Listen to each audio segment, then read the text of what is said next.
away from sprint challenge to this level, as we see a lot of guys stepping up, like Ryder Quinn getting a good result there, and we get Courtney Prince stepping up from sprint challenge. So a lot of talent and a lot of skill in this car making them so in the sense that they are so equal. And because we do have so many young drivers around, there's a lot of mums around the paddock in Carrera Cup area, so we've been told we're going to say good day to the mums over there. So hello to everyone watching over there in the Porsche marquee. Enjoy the race. Looking forward to this one. This is the first round of the championship for 8 rounds of Porsche Painted Dixon Carrera Cup Australia. They follow supercars around the country, but this is the perfect place to fire off and start a new season. We tried yesterday, we didn't get any points, we didn't get a result. Let's try again. 13 laps, 26 cars. The last few are just lining up. Car 77 down the back is Rodney Jane. And of course, he was one of the drivers here when we started Carrera Cup in Australia in 2003. The other ones, Alex Davison starts 12 and Dean Cook starts 20. So let's get ready. The Porsches at Albert Park, the final race of the day. Day 2, Formula 1 Rolex Australian Grand Prix. Thanks for sticking around with us because this is going to be good stuff. The one thing we do know, a Porsche will win. Other than that, we're not quite sure. The last couple of cars haven't quite taken their grid boxes. Rodney Jane now moves up into 26th spot.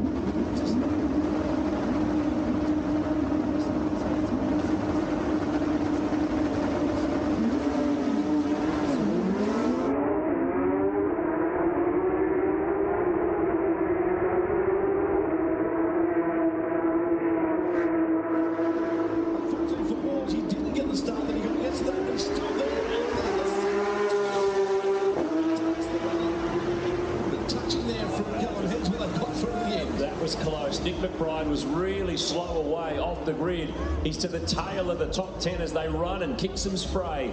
Down to turn 3, Vidal, the Tyre Power 72 car, leads the way. Jackson Walls, he would have loved to have got another start like yesterday. He split the pair to get to the lead and has to do all the work again now on the track. There's Garnet Patterson, the Pilatus number 74 car, as they all find a bit of road. Oh, Tim Miles and Sam Shahin. This is at turn 3. To the elder statesman of the field.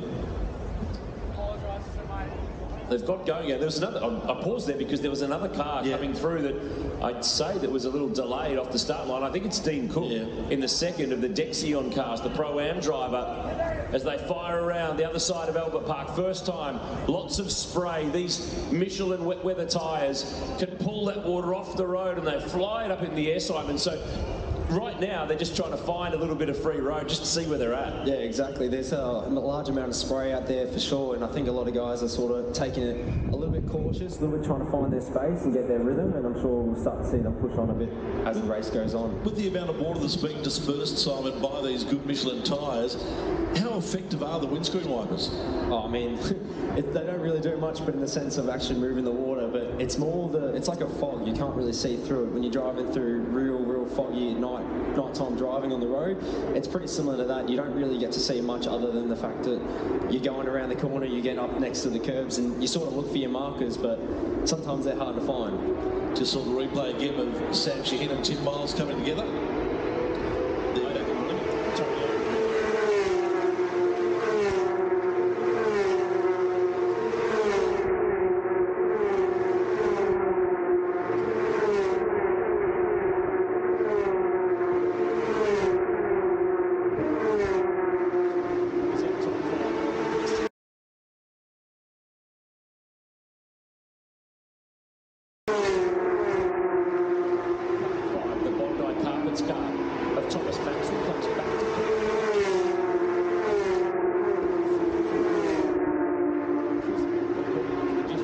Of car.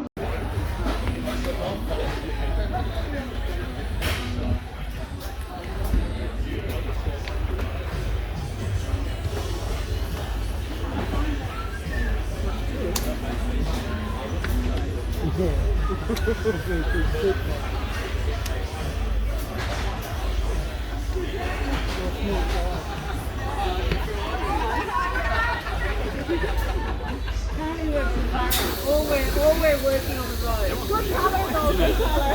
But that whole area has tents.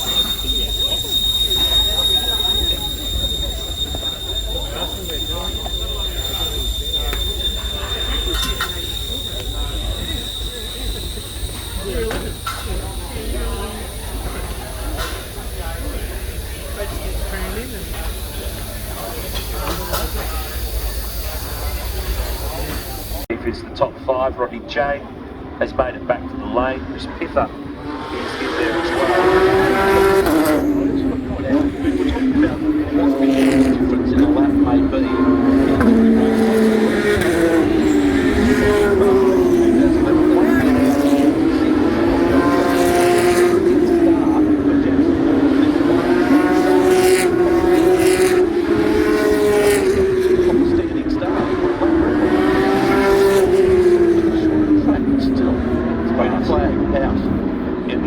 The trackside crews that are going to work.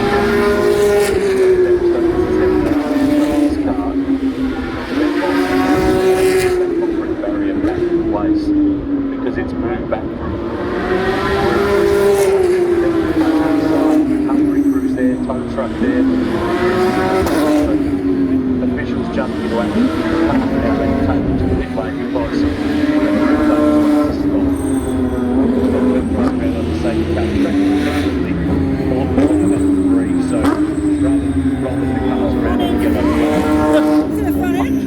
race controls made the call. I mean, a red flag is a logical option here, and now there's so the leader of the race has not gone in because it must have been called just. What an amazing start by Jackson Walls in between P1 and 2. Takes P1 himself. Callum Hedge relegated back to second place. That was a fantastic start. Jackson Wall right on the gas. He nailed the jump and the track opened straight between those two front row starters. So it's the objective Porsche, car number 11, leads the way. Then it's Hedge, then Vidot. Big start from Nick McBride, going the outside way on Dylan O'Keefe. He's got the job done. He's into P4. Thomas Maxwell's next, but I cannot get over that start from Walls. Nailed it and went on with it, because normally, how often do you see someone get a really great start, but they're boxed in by the cars in front and they can't do anything with it? He didn't just do something with it, he passed 2 to take the lead. Good stuff. He certainly did, and we were so enthralled by what he was doing, we didn't actually get to see the rest of the cars in the start, but it looks like everyone got away quite well. There didn't seem to be too much touching, and there obviously no one went off the track. So through turn 1, which is always a sight to see. With any race, cars getting into turn 1, it looks like everyone's got through safely. Looks like Dale Woods just picked up a spot, car 992, that Rothmans Porsche livery on that car from Porsche Centre Brighton and Alberta Motorsport. He's gone by. Bailey Hall, that's for 8, further back to the pack. But it's towards the leader, car 11, Hedge, Vidot, McBride, O'Keefe, Maxwell, Pangioni, and it's a car.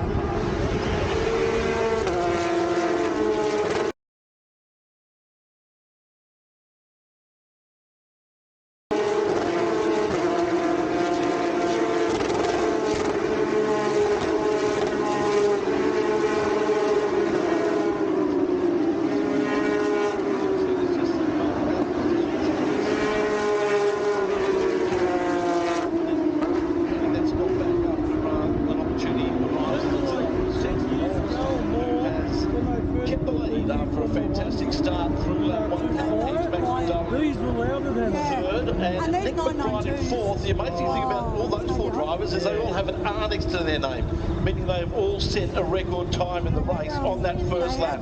This is going to be a quick one. Definitely will be. We've had fast pace through practice, qualifying, and into this race. Pro-Am leader.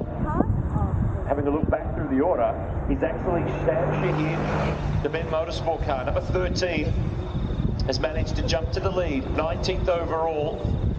I should say, Aaron, too, there's one off, and that's unfortunately Courtney Prince. It came back stronger.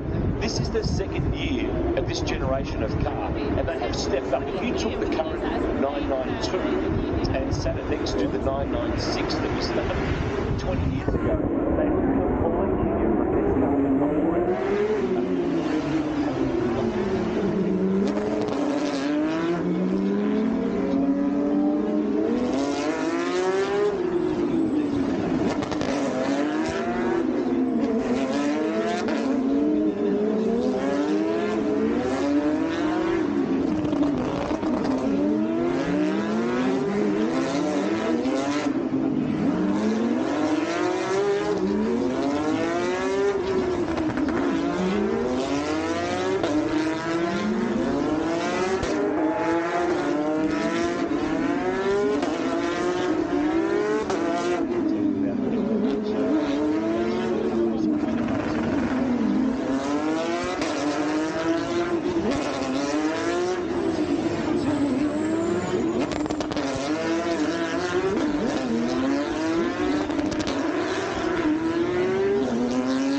that we have here at the Formula One Rolex Australian Grand Prix. 15 laps of racing ahead. This is the start of a journey this year, the start of 8 rounds. Wet weather tyres are on. Not the first time we've had a bit of wet weather Porsche racing here at Albert Park over the journey, but I actually think they're a little bit lucky, Aaron, because it's better now than it was. Yeah, exactly. And the last 10 or 15 minutes of the F2 qualifying, I think, has sort of created a bit of a dry line for these guys. It hasn't really rained since then, so I think they're sort of fortunate that they had that little bit of a run on the track with the F2s. This one will be a 13-lap race, or one lap after 18:58. That's 6:58 for those who don't run the 24-hour time schedule. Track TV, that's on board with David Wall, and he is pretty much smack bang in the middle. P13 in a 26-car field. Of course, he drives for the Wall Racing team in Sydney that runs On the run down, whoa, that was wild.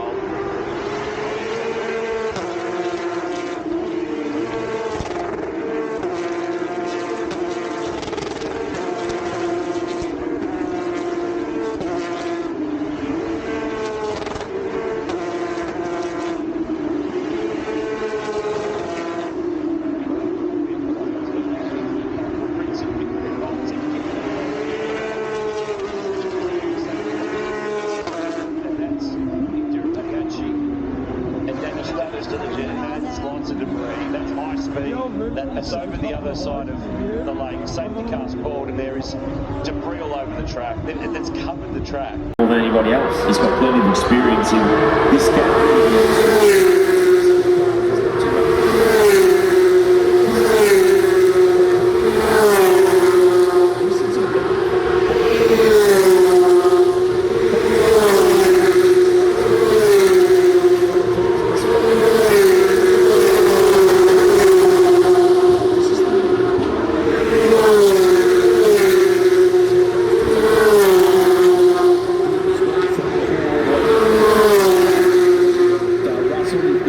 Alex Davison in there as well, so three really